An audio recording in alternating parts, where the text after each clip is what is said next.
but you will rarely find it in third parties. You will never find a distributor being a low risk distributor in third parties.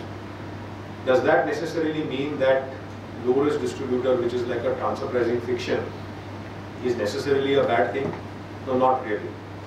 Their OECD says that as long as that activity, okay, is aligned, the reward that you give to that entity or the risk that you allocate to that entity is aligned with the function which is being carried out.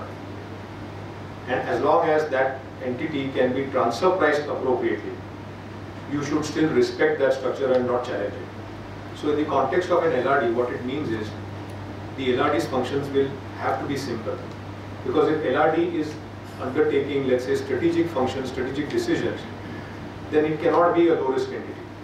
Then the risk associated with those decisions will also be contractually allocated to that entity.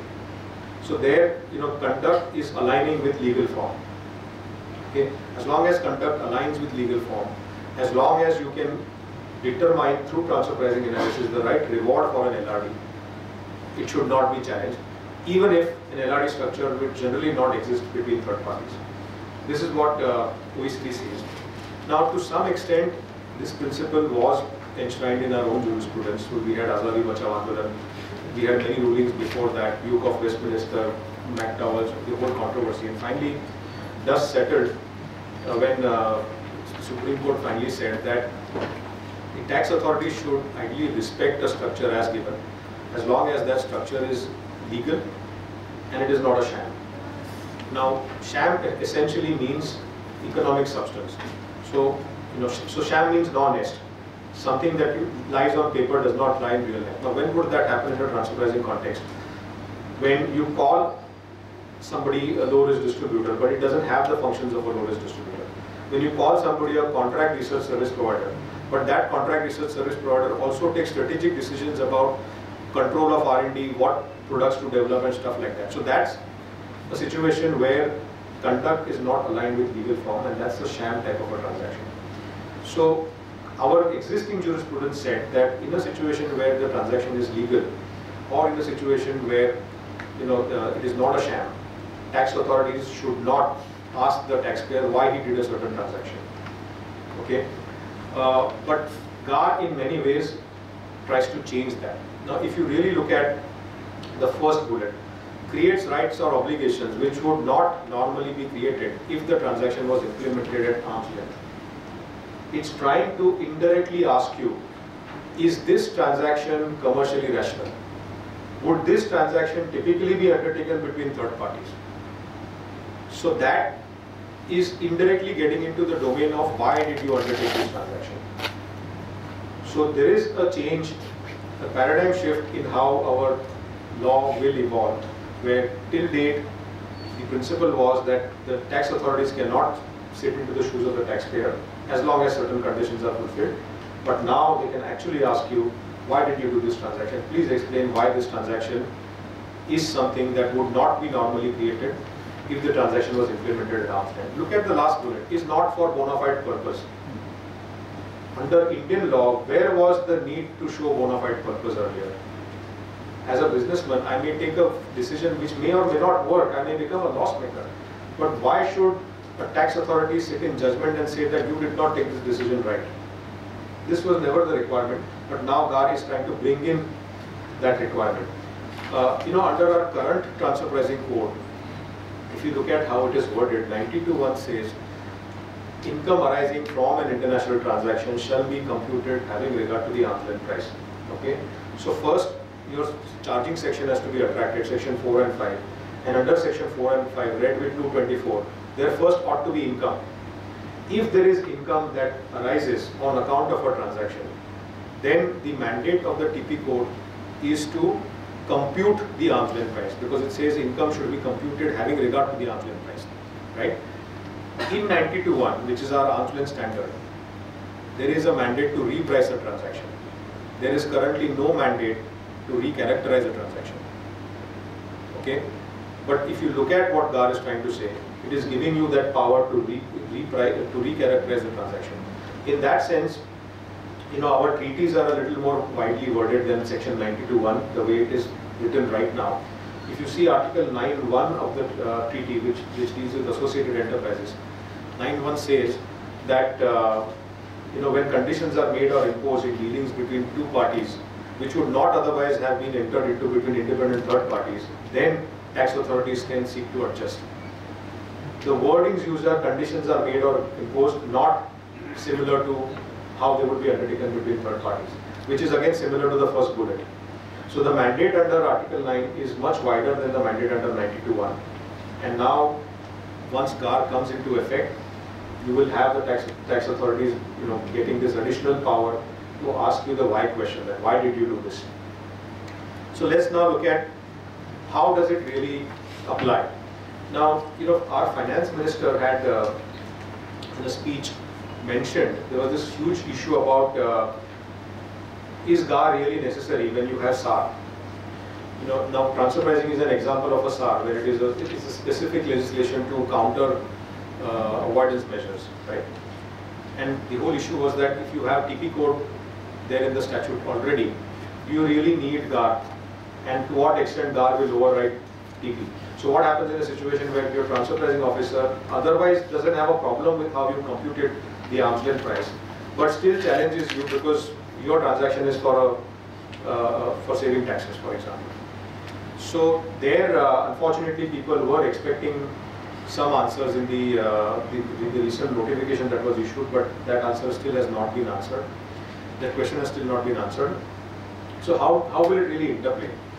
The way I see it is in two levels. If you look at thin capitalization, one of the things that the tax authorities have given themselves the power under GAR, provided those four conditions are found to exist, is that they can recharacterize debt into equity or equity into debt. Okay.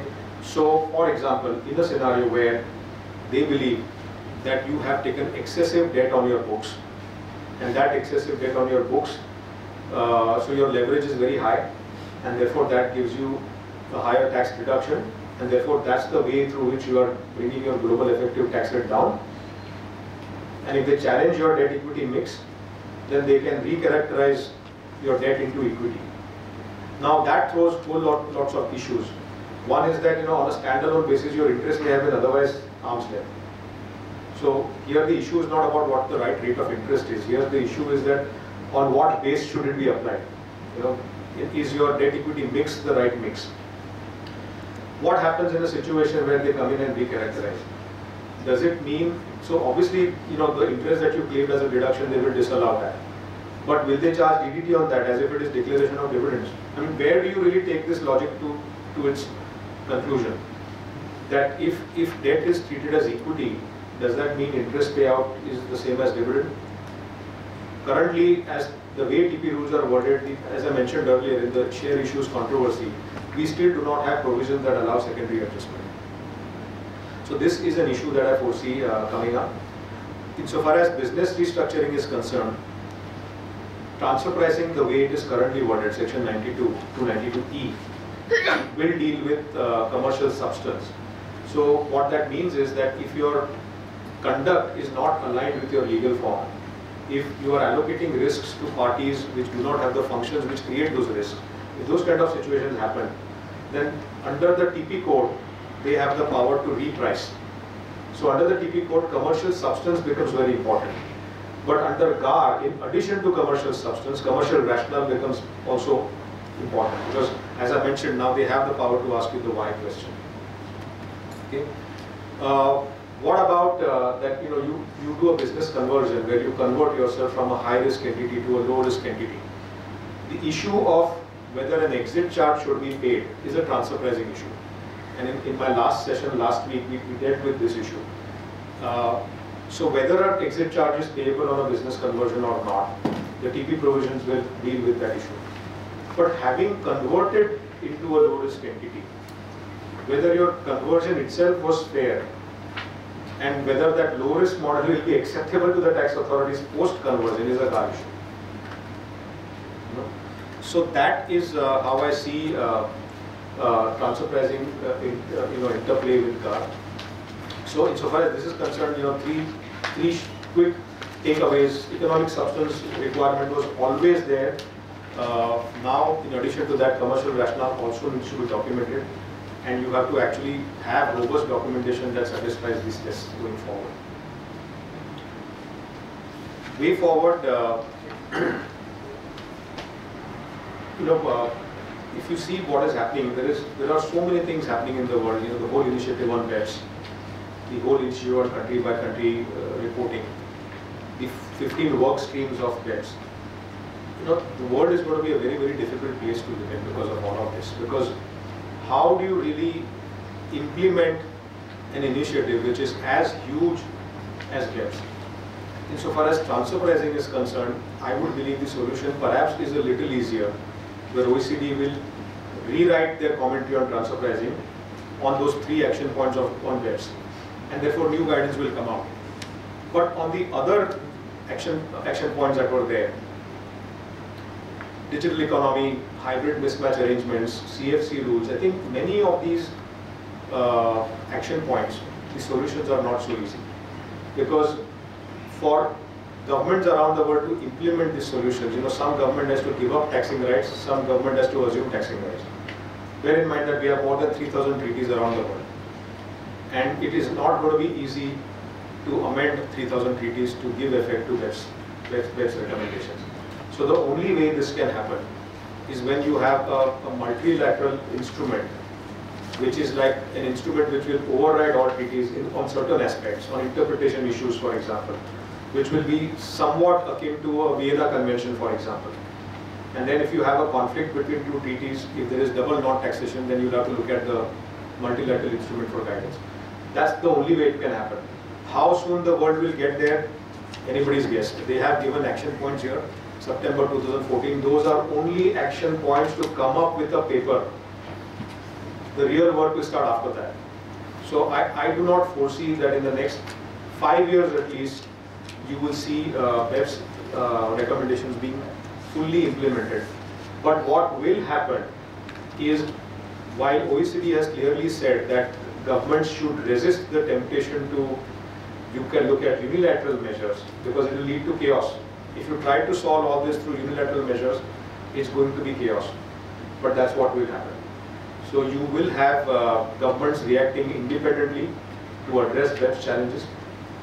And in some ways it's already happening. So DAR is a reaction to avoidance here.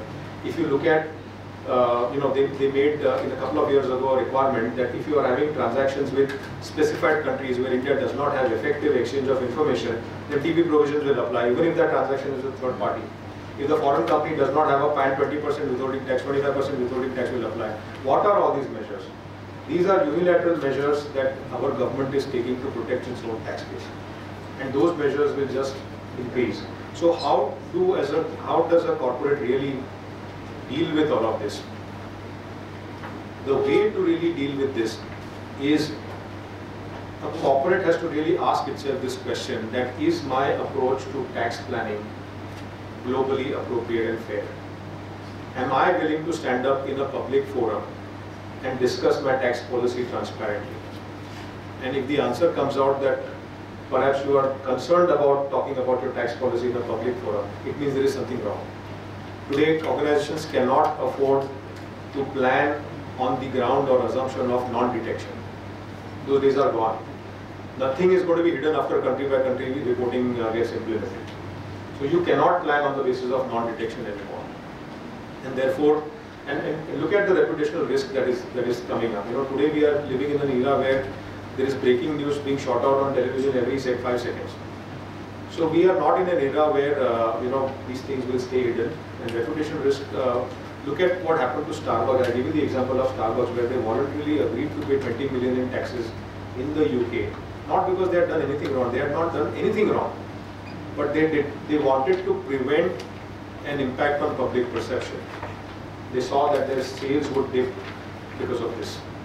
So that's the era that we are living in. In that kind of an era, the business and the tax function has to work together. We heard the previous speaker, Mr. Kothari, talk about the same thing, where marketing and sales and production and the headquarters have to work together. Tax planning ideas have to be aligned with actual business plans. You have to align internal and external documents. External documents could be in the form of CFO statements that are made on a quarterly basis, what you write in your annual reports, what your parent company writes. India writes that I am a low-risk service provider, I do not add any value in contract R&D. Foreign company writes we are developing path-breaking products in India. So those kind of things you will have to be very careful about what kind of message is going out through your public statements, that are being issued in different parts of the world. And wherever possible, use techniques like advanced rulings, APAs, safe harbors to mitigate risk. So that's, I think, is the order of the day. Thank you.